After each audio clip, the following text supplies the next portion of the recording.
and government band together to try to regulate the net and to try to protect the legacy institutions of society from its disruption. It is far better to understand the disruption of the net, understand that yes, it can be used for good things or bad things, but then find the opportunities in it and try to go from there. So that's a context where I think it's very important that's why I wrote my book, Public Parts, is to argue that we have this magnificent tool that enables any of us to be public, speak to a public, organize or act as a public. And I think that's very powerful, and I do not want to see that hemmed in too soon.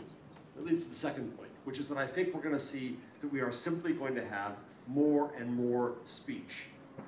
And I recognize that sometimes that can be frightening and that can be difficult, as in the case of the horrible, stupid video that caused problems out of the US recently. But and we in the US believe in the First Amendment, believe that speech is important above all. There's a wonderful Turkish academic named Zeynep Tufekci, who has been spending the year at Princeton here in the US, who's just really quite brilliant. And in the midst of that discussion about the video, she taught me a lot.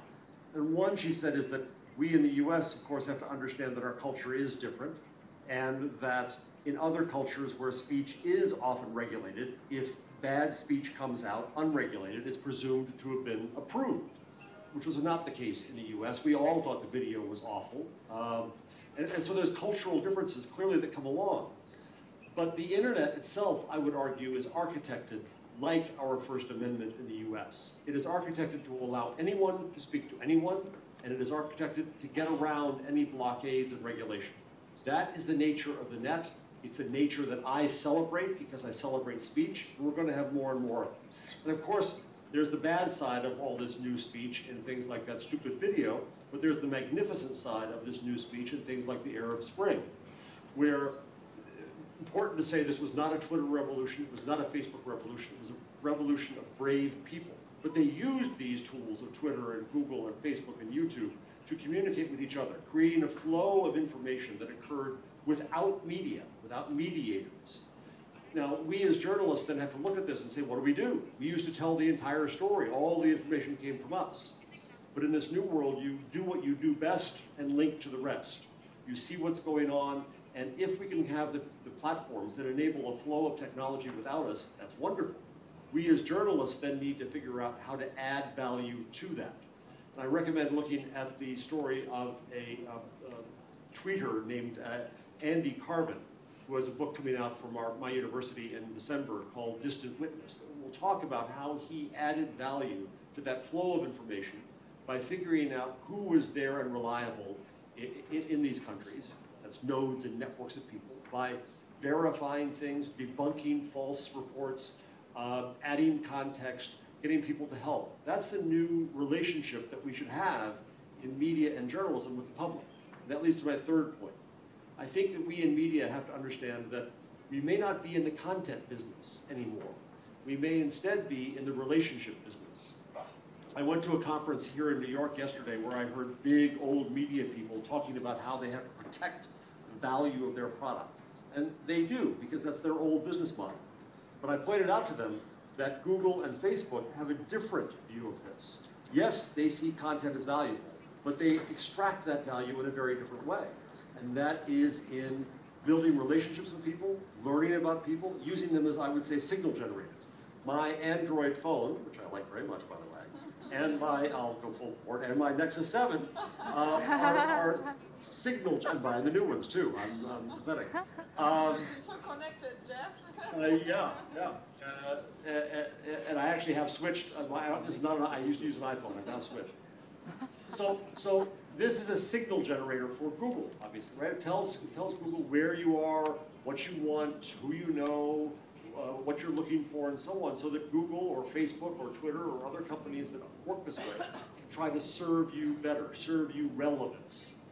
That's the way that these new companies operate, while the old media companies still operate thinking that they produce a product, right? They produce, pardon me for the other plug, something you can touch and sell.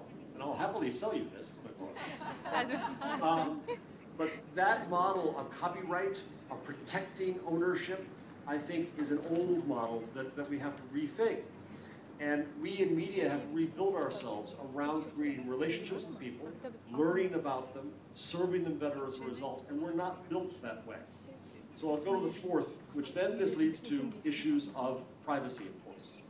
And let me emphasize that privacy matters. I respect privacy. It needs protection. It's very important.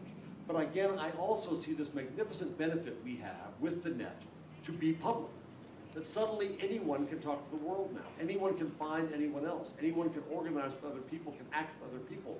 That's a magnificent thing we saw live out in the Arab Spring, which is so, so important. And so my fear is that if we get too concerned about trying to just protect against bad things that could happen, we may also limit the good things that can happen. And I want to be concerned here about the idea of trying to regulate technology. It's a mistake. Because if you think that you can regulate technology to stop all the bad things, you're also going to prevent the good opportunities that can come with that. And I would argue that we need to have some considerable caution about that. So privacy matters, yes. It's important, I think, to not regulate the collection of data, but instead to regulate how it's used. And to, my industry, media and technology and advertising have been awful at telling people what we're doing and why we're doing it, what it does for them, and to give them control over it. We have to get better at that. But we also have to say to regulators in countries around the world, especially I would argue in the EU, that if you try to step in now and argue that everything the internet does is dangerous, that tracking is bad, then you could also cut off the value of media and the value of advertising, and thus you could cut off a lot of journalism and content that's going to come and only have less content and more paywalls. And I fear that.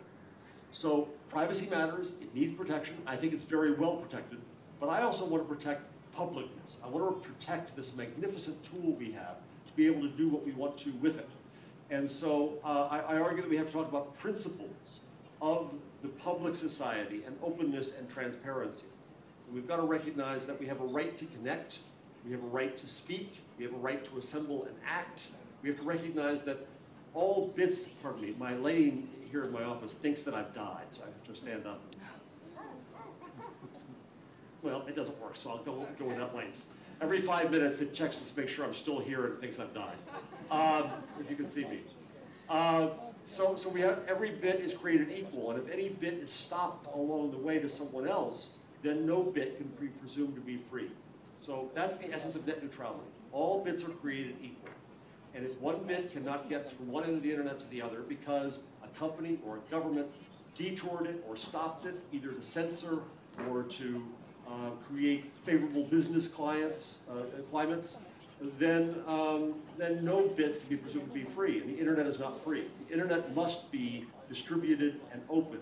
No one, no government, can claim sovereignty over the internet or stop the internet anymore. Last point, fifth. I teach entrepreneurship here, and I think it's very important to understand that we're moving, I believe, from an economy of vertical industries in the US where, let's say in media, you own everything. You create the content, you market the content, you distribute the content, you do all these things. We're moving instead to an economy of ecosystems where you have layers of many, many players that now replace those big single industries. You have a platform layer like Google that enables people to succeed on top of it, to start companies, to start enterprises, to start movements. So there's a platform layer. There's an entrepreneurial layer with lots of little things that can start above that because the platforms exist. So my students here can now start media businesses. I started a magazine called Entertainment Weekly that went through $200 million. No one's going to do that anymore. But my students can start media businesses now with a few $1,000s. And then there's a third layer, which is networks, bringing together these disparate ventures so that they can reach critical mass. So it's a different way to look at business, a different way to look at investment, a different way to look at the economy and how it operates in thinking of ecosystems and entrepreneurs and platforms and networks instead of vertical industries. So when we look at government regulation, we have to be cautious that we're not protecting necessarily just the old economy of industries. We also nurture this new economy of innovation and investment. I'm a New Yorker. I talk very fast, and I apologize for that, but it did get us through in 10 minutes, and I'm eager to have a discussion, not just questions, but also argument. Exactly, Jarvis. That was lovely. That was very strong. Thank you so much. claps of the audience, I hope. Yeah, lovely. We love New Yorkers. No problem. That was very brief, very strong, very to the point. So be ready for the questions, I guess. Any questions from the room? My friends will help you with the mics, and we have very limited time. So if you have any questions, don't miss this moment. This is or arguments, challenges. Or arguments, challenges. Yeah, Jeff is ready for any of them. So, any questions? Türkçe'de alabilirim soruları. Yes, we have one over there.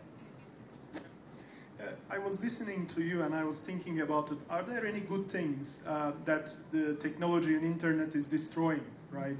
So, I mean, you talk a lot about many different dimensions of internet, social media and everything, but what are those good things that the technology is destroying? That was good. Yeah, Jeff, you heard it, right? Yes, I did. That's an argument we often have when it came to, let's say, newspapers. People love newspapers, they touch newspapers, they smell newspapers. Newspapers were a magnificent business model of a near monopoly. Newspapers have pricing control. And yes, the internet is killing the print model. It may well kill the book. We love books. It may well kill other things. But look back, Gutenberg killed the business of the scribes. Automobiles killed horses. Well, not horses, they didn't kill them, but it killed them as an industry. And I prefer to look at it differently. I don't think that, if you think that a newspaper is something that is on paper, or a book is something on paper, then yes, it kills that. If you think that a newspaper is information for society, or that a book is ideas, then the internet, of course, gives incredible new opportunity to expand beyond that and to do it in new ways. And I tell my students, wherever they see a problem, look for the opportunity in it. Now, that's rather glib, I'll admit. There is one thing that it kills. It kills jobs. And I think that's something we haven't come to grapple with yet, that the internet technology brings efficiency instead of growth. We have an economy built on growth. We depend upon growth. But if you look in the US, Yuri Milner, the investor in Facebook from Russia, argued recently in the next 20 years we'll see 40 million retail jobs in the US go away because Amazon and Google wishes to be part of this, will be part of a much more efficient supply chain of retail. Now that's going to be good for consumers. We'll have more choice, more transparency, lower prices, but there's going to be a tremendous displacement in society of people whose jobs aren't needed, not just because a robot comes in, but because new efficiencies of data come in. And what we have to do as a society, of course, is then educate people in new things and invest in new opportunities for them. But it's going to be a very hard transition.